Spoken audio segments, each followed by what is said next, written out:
ओम शांति। आज प्यारे मीठे भगवान की मीठी मुरली मंथन की डेट है 5 जनवरी 2021। तो चलिए हम सभी प्यारे बाबा ने आज हमसे क्या कहा, मुरलीधर बाबा से मुरली सुनते हैं। उसके लिए पहले हम ओम ध्वनि से बाबा का आह्वान करते हैं।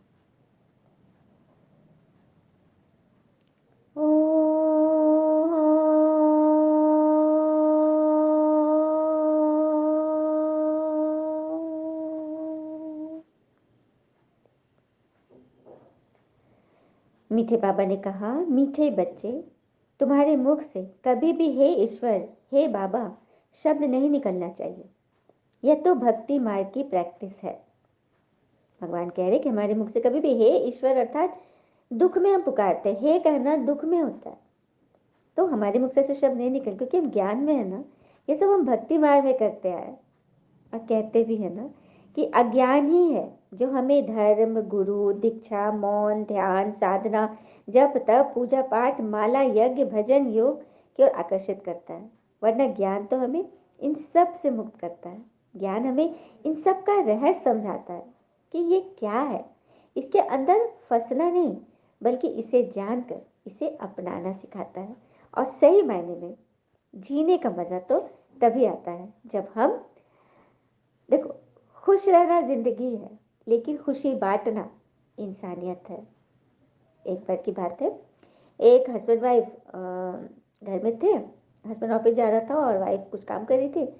अचानक वाइफ ने हस्बैंड से बोला कि हमारी मेड छुट्टी लेगी 2 दिन का, सो त्योहार है ना, तो वो घर जा रही है अपने बच्ची नातिन लोग से मिलने, सो उसको हम लोग कुछ पैसा दे देते हैं। मैं सोची हूँ 500 रुपये दे देती हूँ। तो हस्बैंड थोड़ा सा अनॉयड हुआ, बोला कि 500 रुपये बहुत ज़्यादा है, क्यों इतना दे रही हो, अभी नहीं, अभी तो और सारे पर्व बाकी, अभी मत दो। वाइफ ने कुछ नहीं बोला। उसके बाद थोड़ी देर के बाद वाइफ ने ये बोला कि सुनो ना, आज शाम में जो तुम पिज्ज़ा ऑर्डर कर रहे हो ना, हाँ 500-700 का, वो कैंसिल कर देते हैं। क्या ज़रूरी है एक बार में इतना पैसा खर्च करना।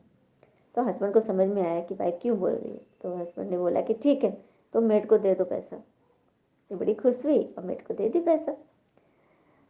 फिर जब मेड छुट्टी से जब लौट कर आई, तो हस्बैंड ऐसे ही जानकारी के लिए पूछा उससे, मेड से, कि सो अच्छा, आपको घर गए, आपको अच्छा लगा, कैसा बीता त्यौहार? बोली बहुत अच्छा लगा साहब जी, बहुत अच्छा लगा। ले एक बात पूछो, आप बुरा नहीं मानिएगा। नहीं, इसके पहले ही वो मेड बोल दी ना कि बहुत अच्छा लगा साहब जी, क्योंकि मैडम ने मुझे 500 रुपये दे दिए थे अलग से, बहुत अच्छा लगा। तब वो बोला लड़का ने कि एक बात पूछूं, बुरा मत मानना, उन पैसों का तुम कैसे क्या प्रयोग की, क्या क्या की? बोले हाँ हाँ, क्यों बुरा लगेगा, मैं आपको पूरा बताती हूँ। उसके बाद वो पूरा जिक्र बताने लगी कि जो पैसे मिले थे उनका मैं सबसे पहले अपनी नातिन के लिए फ्रॉक खरीदी, उसके लिए 50 रुपये का डॉल खरीदा, फिर 50 रुपये का अपने दामाद के लिए बेल्ट खरीदी, बेटी के लिए 25 रुपये का चूड़ी खरीदा, और फिर मेरा बस का आने जाने का किराया हो गया 100 रुपये में। मतलब इस तरह से वो बताते जा रही थी और पैसे खत्म ही नहीं हो रहे थे, मतलब सब निकल के आ रहा था। फिर बोली कि मैं घर के लिए पूरा मिठाई भी लेकर गई उन लोगों के लिए 60 रुपये का, और जब बाकी जो पैसे थोड़े बचे तो मैं उसको थोड़ा सा दान भी देती, क्योंकि कहते हैं ना कि दान देने से भगवान और ज़्यादा हमें देते हैं। मैं वो भी दी, और फिर थोड़े से पैसे बच गए तो मैं आने समय बेटी के हाथ में देकर आई कि ये मेरे नाती के लिए अच्छे से किताब कॉपी जो उसका रबर होगा वो भी खरीद देना। और इतनी खुश थी, इतनी खुश थी। और ये लड़का सोच रहा था कि 500 रुपये में इतना काम हो सकता है, और मैं क्या कर रहा था, मैं 500 का पिज्ज़ा खा ले रहा था। हाँ, तो वो सोचने लग गया कि पिज्ज़ा के एक टुकड़े में उसकी नातिन का फ्रॉक आ गया, दूसरे टुकड़े में उसकी बेटी के लिए चूड़ी आ गया, तीसरे टुकड़े में दामाद के लिए बेल्ट आ गया। मतलब यही सोच रहा था वो। मतलब बात ये है कि हम बाहर का खाना नहीं खाए या खाए, ये मायने नहीं है। मतलब है कि हम खुश भल रहे, लेकिन दूसरे को भी थोड़ी खुशी जरूर दान करें। दान देने से ही तो बढ़ता है। हाँ, कितनी बड़ी बात है। तो ऐसे बच्चे जो दूसरे को करते हैं ना, वो कभी भी हे ईश्वर, हे भगवान, ऐसा हो गया, वैसा हो गया, क्या, क्यों, कैसे में नहीं पढ़ेंगे। प्रश्न: तुम बच्चे सफेद ड्रेस पहनना पसंद क्यों करते हो? ये किस बात का प्रतीक है? उत्तर: अभी तुम इस पुरानी दुनिया से उपराम हो चुके हो, इसलिए तुम्हें सफेद ड्रेस पसंद है। यह सफेद ड्रेस तुम्हारी सादगी पवित्रता को सिद्ध करता है। हाँ? और एक बात और है, जब कोई शरीर छोड़ता है ना तो उसके ऊपर सफेद कपड़ा डालते हैं ना। तुम बच्चे भी अभी इस दुनिया से अपने विकारों से उपराम हो गए हो, ऊपर उठ चुके हो, उनसे तुम्हारा कोई नाता नहीं है। कितनी अच्छी रीति बाबा ने क्लियर किया ना, सफेद रंग का महत्व बताया बाबा ने। एक तो सफेद रंग सादगी और पवित्रता का प्रतीक है, शांति का प्रतीक है, और दूसरा कि इस देह भान से हम ऊपर है। इस देह के विकार, देह के धर्म, जो काम क्रोध लोभ मोह अहंकार, उनसे हमारा कोई नाता नहीं, हम ऊपर उठ चुके हैं। और आत्मा तो पॉइंट ऑफ लाइट है, सफेद, शांति, सुख, आनंद की प्रतीक। तो हम वो बन रहे हैं। तो इसीलिए, और सफेद पहनने से ना अपने आप में लगता है कि हम कुछ हैं, हर समान अपने आप में बड़ा अच्छा लगता है। ये सच बात है कि घरों में तो हम सफ़ेद कपड़े नहीं पहन सकते। ये तो सेंटर में दीदियों का, समर्पित बहनों का ये यूनिफॉर्म है, ब्रह्मा कुमारी इसका यूनिफॉर्म है सफ़ेद पहनना। लेकिन घर में भी यदि जब हम योग लगाएंगे ना, उस वक्त शॉल भी अगर पड़ा है, सफ़ेद शॉल ओढ़ कर बैठे, तो सच में तब देखिएगा कितना मस्त योग लगेगा। लगेगा कि हाँ, हम बाबा के फरमान पर हैं। ओम शांति। रूहानी पिता बैठ रूहानी बच्चों को समझा रहे हैं। हाँ, किसे बाबा कहे तो भी ठीक है, लेकिन हे भगवान, हे ईश्वर नहीं कहना है। आगे बात समझ में। अब किसी बच्चे को ऐसे कहकर भगवान को नहीं पुकारना है। गीता में भी लिखा हुआ है ना, भगवानुवाच। अब भगवानुवाच किसके प्रति? मतलब भगवानुवाच भगवान कैसे बोलते हैं? तो भगवान के सब बच्चे हैं। यह बाबा है जो भगवान के बच्चे, सब ब्रदर्स हैं। मतलब ये हमारे पिता है शिव, और हम सभी उनके बच्चे, आपस में ब्रदर्स, भाई भाई। तो किसने समझाया होगा? जरूर भगवान ने समझाया होगा ना, राजयोग भी सिखाया होगा। अभी तुम्हारी बुद्धि का ताला खुला हुआ है, दुनिया में और किसी के भी ऐसे ख्यालात नहीं चल सकते। जिन जिन को संदेश मिलता जाएगा वह स्कूल में पहुंच जाएंगे। मतलब जिन बच्चों का जब जब का पाठ पूरा होगा, जैसे भक्ति का पाठ पूरा होगा, तभी भगवान मिल जाएंगे। तो पाठ पूरे होने का बस देखना है, पूरा हुआ नहीं कि बच्चे इधर भागे जो स्कूल के होंगे। तो पहली पहली मुख्य बात है ही ज्ञान का सागर, पतित पावन, गीता ज्ञानदाता शिव भगवान वाज। पहले पहले उनको यह पता पड़े कि इन्हों को सिखलाने वाला अर्थात समझाने वाला कौन है। तो वह सुप्रीम सोल, ज्ञान का सागर, निराकार है। मतलब कोई भी आत्मा को पहले पहले यह लगे कि इन्हों को कौन समझा रहा है, कौन चला रहा है। हाँ, तो सुप्रीम सोल, ज्ञान सागर, भगवान पढ़ा रहे हैं। वह तो है ही सत्य, ट्रुथ। उन्हीं के लिए तो कहते हैं ना, गॉड इज ट्रुथ। फिर उसमें और कोई प्रश्न उठ नहीं सकता। तो पहले पहले तो इस पर समझाना है ना कि हमको परमपिता परमात्मा ब्रह्मा द्वारा बैठ पढ़ाते हैं, राजयोग सिखाते हैं। फिर आगे बोले बाबा कि तुम देखते भी हो कि वही महाभारत लड़ाई चल रही है। विनाश के बाद फिर वाइसलेस दुनिया होती है। मतलब विनाश के बाद स्थापना हुई थी ना, हाँ, लड़ाई हुआ था, सब खात्मा हुआ था, उसके बाद स्थापना हुई थी। लेकिन यह तो विशेष दुनिया, विकारी दुनिया, उसको वाइसलेस बनाना है, निर्विकारी बनाना है। लेकिन कईयों की बुद्धि चलती ही नहीं। गोदरेज का बड़ा ताला लगा हुआ है, उसकी चाबी एक बाबा के पास ही है। इसीलिए उनको ही ज्ञानदाता, दिव्य चक्षु विधाता कहा जाता है। बाबा के पास सबकी बुद्धि की चाबी है। ज्ञान का तीसरा नेत्र भी बाबा देते हैं। ये किसको पता नहीं कि तुमको पढ़ाने वाला कौन है। यही तो बताना कि पढ़ाने वाले कौन है। फिर आगे बाबा बोल रहे हैं, तुम सभी अपना अपना पुरुषार्थ करते रहते हो पावन बनो, पावन दुनिया का मालिक बनने के लिए। अभी प्रजा भी कहते हैं ना कि हमारा भारत, बड़े से बड़े मनुष्य, सन्यासी आदि भी कहते हैं हमारा भारत। तुम समझते हो इस समय भारत में सभी नरकवासी है। अभी तुम स्वर्गवासी बनने के लिए राजयोग सीख रहे हो। सब तो स्वर्गवासी नहीं बनेंगे ना, मतलब स्वर्ग के लायक तो सभी नहीं बनेंगे, जिनका पाठ होगा वही बनेगा। हाँ, लोग जो सुनाते हैं, शास्त्र सुनाते हैं, वह है शास्त्रों की अथॉरिटी। मतलब उन पर उनको कमांड है शास्त्रों पर, तो वो उनकी बातें सुनाते हैं। मुझे ही आकर सब भक्तों को भक्ति का फल देना होता है। मेजॉरिटी तो भक्तों की है। सब पुकारते रहते हैं, हे गॉड फादर। भक्तों के मुख से ओ गॉड फादर भगवान जरूर मिले निकलेगा। अब भक्ति और ज्ञान में तो फर्क है। मतलब भक्तगण पुकारते रहते हैं कि भक्ति पूरी होगी, भगवान मिलेंगे, भगवान एक दिन भगवान जरूर आएंगे। सबके मन में यह निश्चय है। तो सबको बताना है ना कि किस तरह से भगवान आ चुके हैं। आपके भक्ति के फल में भगवान अपने से मिलाने के लिए आए हैं। बाबा बच्चों को वर्षा लेने का अधिकारी बनाते हैं। यह तो सच्चा पिता है ना।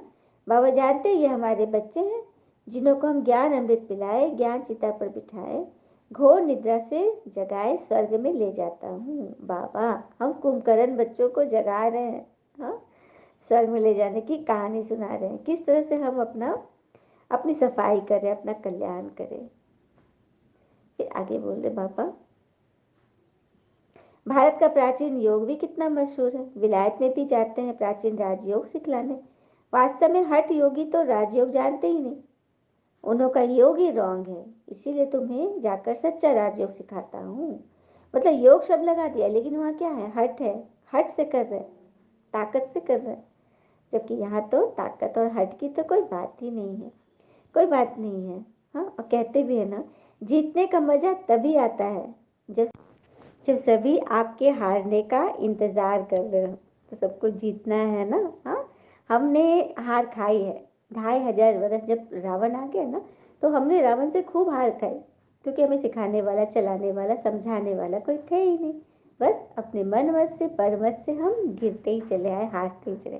तो अब जीतने की बारी आ गई है। तभी तो बाबा कहते, मेरे साथ बुद्धि का योग लगाओ तो तुम्हारे पाप भस्म होंगे।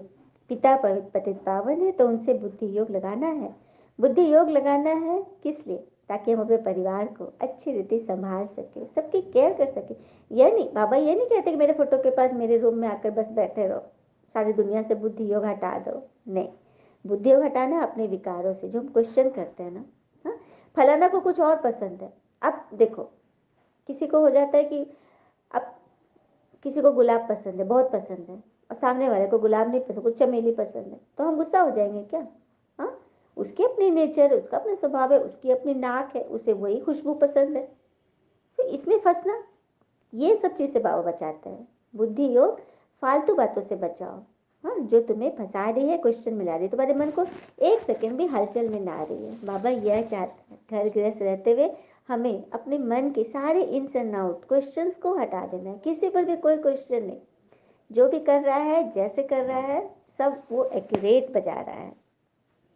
अच्छा, मीठे मीठे बच्चों प्रति भगवान की नमस्ते। हम बच्चों की भी प्यारे शिव पिता को नमस्ते। और बाबा दिल से सभी आत्माओं की तरफ से आपको very very very good morning. धारणा के लिए मुख्य सार है, पहली पॉइंट, भाई भाई की दृष्टि का अभ्यास करते हुए लौकिक बंधनों से तोड़ निभाना है। बड़ी युक्ति से चलना है। विकारी दृष्टि बिल्कुल नहीं जानी चाहिए। क़यामत के समय संपूर्ण पावन बनना है। भाई भाई की दृष्टि का अभ्यास अर्थात अपने आप को आत्मा समझेंगे तभी, आत्मा समझेंगे तभी सभी में आत्मा दिखेगी और सब अपने आप को एक समझेंगे। हाँ, तो बड़ी युक्ति से चलना है, किसी पर भी विकारी दृष्टि नहीं जाए, कुपित हम न होए। दूसरी पर पिता से पूरा वर्षा लेने के लिए अच्छे रीति पढ़ाई करनी है और पतित पावन भगवान से योग लगाकर पावन बनना है। बाबा से पूरा वर्षा लेने के लिए, बाबा हमें वर्षा देने के लिए आए हैं। हाँ, तो अच्छे रीति पढ़ना है, पावन बनकर भगवान से योग लगाना है। मतलब जितना जितना हम अपने आप को पावन समझेंगे, उतना उतना भगवान से योग ले, क्योंकि वो पतित पावन है, एवर प्योर है। तो उनकी प्योरिटी तक पहुँचने के लिए हमें कितना अपने मन को साधना होगा, कितनी शक्ति अर्जित करनी पड़ेगी, तभी तो उनके साथ कनेक्शन जुटेगा। चलिए, बाबा ने हमें वरदान दिया, बहुत सुंदर वरदान है। आराम से बैठे। मैं मस्तक मणि आत्मा अपनी सर्व कमजोरियों को फुल स्टॉप देकर अपने संपन्न स्वरूप को प्रख्यात करने वाले सफलता मूर्त आत्मा हूँ। ये मुझ आत्मा का ये भोजन है। बाबा ने कह दिया ना कि अपनी कमजोरियों को फुल स्टॉप देकर अपने संपन्न स्वरूप को प्रख्यात मतलब विख्यात करो तो सफलता मूर्त बनेगी। कैसे? विश्व आपके कल पहले वाले संपन्न स्वरूप पूज्य स्वरूप का सिमरन कर रही है। इसीलिए अब अपने संपन्न स्वरूप को प्रैक्टिकल में प्रख्यात करो। अपने अंदर का स्वरूप है संपन्न स्वरूप, उसको प्रैक्टिकल में लाकर कमजोरियों को फुल स्टॉप करो। बीती हुई कमजोरियों को फुल स्टॉप लगाना है। दृढ़ संकल्प द्वारा पुराने स्वभाव संस्कार को समाप्त करो। दूसरे की कमजोरी की नकल ना कर। देखो, दूसरे का जब हम देखेंगे ना तो उसकी कमजोरी भी दिख जाएगी। हाँ, तो अवगुण धारण करने वाली बुद्धि का नाश करो। सिर्फ दिव्य गुण धारण करने वाली सत्वप्रधान बुद्धि धारण करो, तब साक्षात्कार मूर्त बन जाएंगे।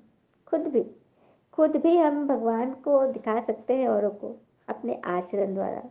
हाँ, तो दिव्य गुण धारण करेंगे, सत्यता की अथॉरिटी से भरपूर रहेंगे, तभी आत्माओं को साक्षात्कार कराएंगे।